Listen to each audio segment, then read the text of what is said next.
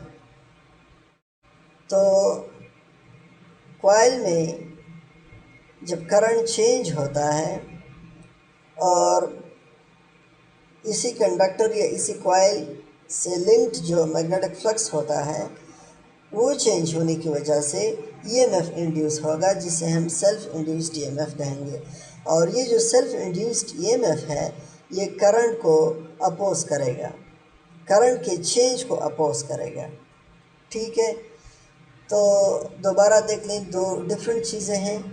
When current in a coil change the self-induced EMF opposes the change of current in the same coil, which is known as self-inductance یا inductance۔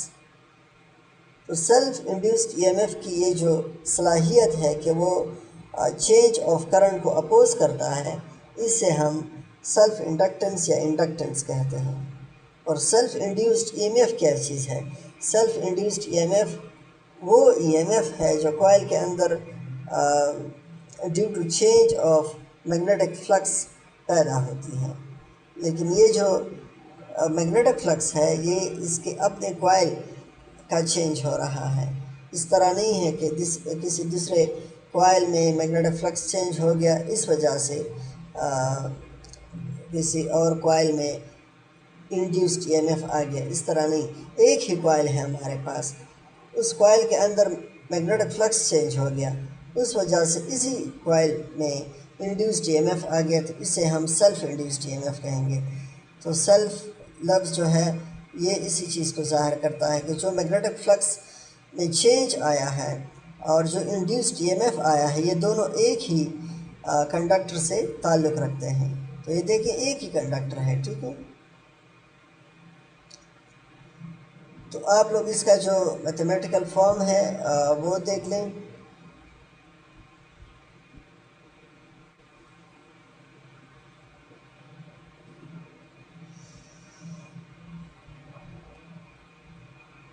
یہ جو self induced E M F ہے یہ directly proportional to change in the rate of change of current, وقت کے ساتھ current میں جو چینج آتا ہے یہ آپ کو self induced E M F دے گا۔ یہاں پہ جو کانسٹنٹ ہے یہ بہت زیادہ امپورٹنٹ ہے، ایل کانسٹنٹ ہے جسے ہم سیلف انڈکٹنس یا انڈکٹنس آف کوائل کہتے ہیں، ٹھیک ہے۔ اور انڈکٹنس کا جو یونٹ ہے یہ بھی بہت امپورٹنٹ ہے، henry is the unit of inductance. تو ہنری آپ لوگ کے پاس کس چیز کے برابر آئے گا؟ ٹائم کو آپ دوسری سائڈ پہ ملٹیپلائی کر لو، کرنٹ کو ڈیوائڈ کر دو تو یہ آ جائے گا وولٹ سیکنڈ پر ایمپیئر۔ ہنری کس چیز کے برابر آئے گا؟ وولٹ سیکنڈ پر ایمپیئر۔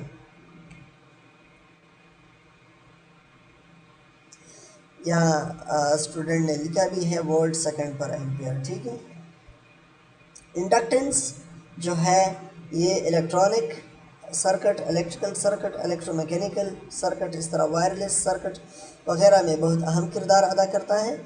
اور یہ بھی یاد رکھیں کہ انڈکٹنس تین چیزوں پہ ڈیپینڈ کرتا ہے: shape and number of turns, the material of the core, coil area and length. تو جتنا کور کا میگنیٹک پرمیبلٹی زیادہ ہوگا اتنی انڈکٹنس زیادہ ہوگی۔ مطلب by substituting an iron core with air the inductance increases, ٹھیک ہے۔ تو یہ چیز آپ لوگ نوٹ کر لیں۔